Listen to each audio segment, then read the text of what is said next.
Assalamualaikum warahmatullahi wabarakatuh. Pejam celik. Kita dah sampai kepada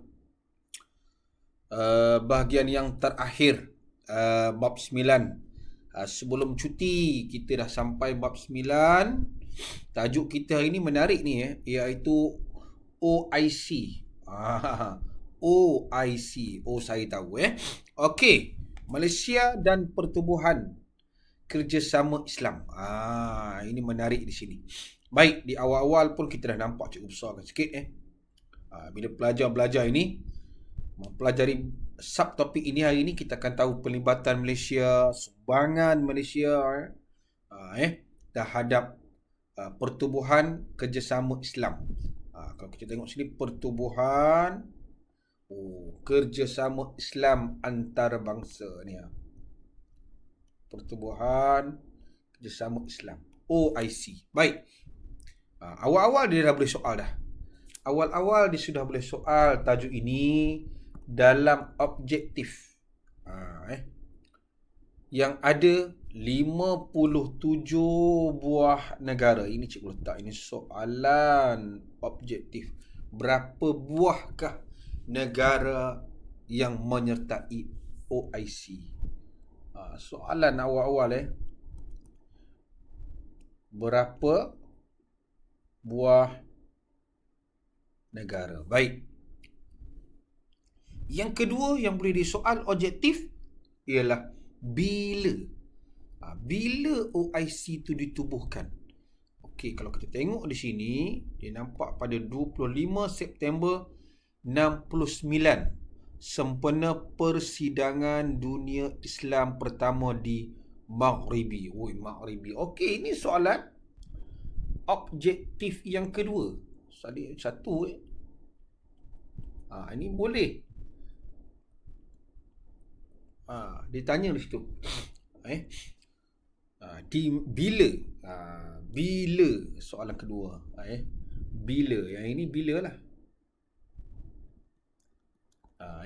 Jadi kita nampak di sini. Habis dia katakan Malaysia ni merupakan negara yang aktif lah. Kita tak nafikan bahawa Malaysia ni antara negara yang aktif menyuarakan pandangan berkaitan kepentingan Islam. Okey, tengok logo OIC ni. Ada Kaabah di situ. Okey, yang pertama tajuk kita ialah pelibatan Malaysia. Pelibatan, bukan penglibatan. Tolong tengok. Okey. Bila kita mula, ini bila sebut pelibatan, sekali lagi cikgu sebut, ini ialah berkaitan dengan latar belakang. Tak tahu juga. Sejarah lah. Sejarah penubuhan. Baik. Kalau kita tengok pelajar, dia letak awal-awal di situ. Bermula sejak zaman Tunku Abdul Rahman. Kita nampak di situ. Zaman Tunku Abdul Rahman, kita dah mula terlibat. Kita nampak bawah ni semakin kuat. Hebatnya kita ni. Persidangan pertama Kongres Islam Rantau Asia Tenggara pada tahun 64 di Kuala Lumpur. Bayangkan yang pertama tu. Yang pertama. Ini yang bangga ni. Nampak situ, yang pertama. Ini juga boleh keluar dalam soalan objektif. Cuba tengok situ. Di mana kita ni menjadi persidangan di situ, dan hebatnya Tunku Abdul Rahman ni. Hebatnya apa dia? Beliau telah dilantik sebagai Setiausaha Agung OIC yang pertama. Ini soalan objektif yang kedua. Siapakah? Dah 3 dah. Ini 4 ni. Ini 3. Ini siapakah menjadi Setiausaha Agung OIC yang pertama? Tunku Abdul Rahman. Banggalah kita bila Perdana Menteri kita yang menjadi Setiausaha Agung. Nampak yang pertama tu. Tunku Abdul Rahman memegang jawatan tersebut bila? 1970 hingga tahun 1974. Kalau kita tengok waktu itu, kepimpinan negara sudah diserahkan kepada Tun Abdul Razak pada waktu itu. Jadi kita nampak tugas dia. Apakah tugas Tunku Abdul Rahman? Apakah tugas ataupun terangkan tugas? Apakah tugas Tunku? Apakah tugas Tunku? Kalau kita tengok di situ, apa pelajaran mana cikgu? Ini jawapan dia. Mana jawapan tugas Tunku ni? Kita letak huraian di sini, ialah untuk mengukuh satu dan memastikan masyarakat Islam dunia mendapat pembelaan. Jadi ada 2 poin di situ. Jadi ada 2 poin, jangan tak tahu ni. Satu, macam sikit. Sas. 2. Okey, ini Setiausaha Agung yang pertama lah. Hebatnya kita ni. Pengurusi OIC. Bukan setakat itu. Kita juga pernah menjadi pengerusi pertubuhan itu Perdana Menteri kita yang keberapa.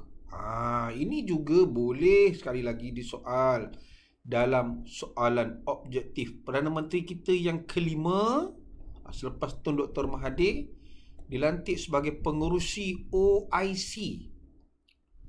Ini cikgu letak lagi soalan objektif. Dia lari tu lari sikit, kita kejar balik.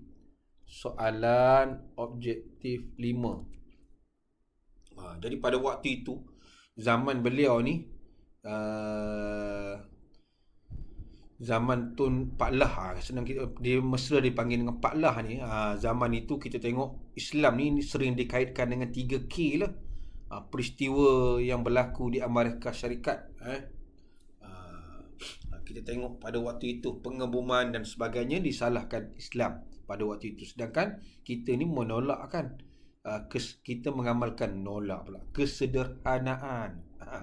Okey, ini gambar legasi Arab Saudi datang ke negara kita. Nampak di situ Tunku Abdul Rahman ada. Buktikan kewibawaan pemimpin. Bila sebut kewibawaan ni pelajar, jadi pelajar kena kaitkan dengan 2 tadi tu. Tunku Abdul Rahman sebagai setiausaha, Tun Abdullah Ahmad Badawi sebagai pengerusi. Itu nampak. Okey. Ini kita boleh masuk lagi kaedah tu Okey. Pembangunan dari segi pendidikan. Apa keuntungan kita bila kita menyertai OIC? Bila sebut ini adalah, ini yang menjawab soalan ni. Berkaitan dengan ini tadi ni. Bila kita masuk OIC, apa yang kita dapat? Yang pertama pelajar tengok, dari segi pendidikan. Senang cerita cikgu tulis ini adalah faedah lah faedah menyertai OIC. Pendidikan ni sosial lah. Okey. Di mana kita nampak di sini ialah pembinaan UIA. Hebat ni digombak ni melalui pembinaan Universiti Islam Antarabangsa. Megahnya kita yang mana kita nampak di situ, siapa-siapa yang hadir ataupun belajar di sini dapat beasiswa kepada pelajar OIC. Maksudnya masuk pelajar Malaysia dah. Nampak International Islamic University Malaysia. Megah, hebat betul Okey.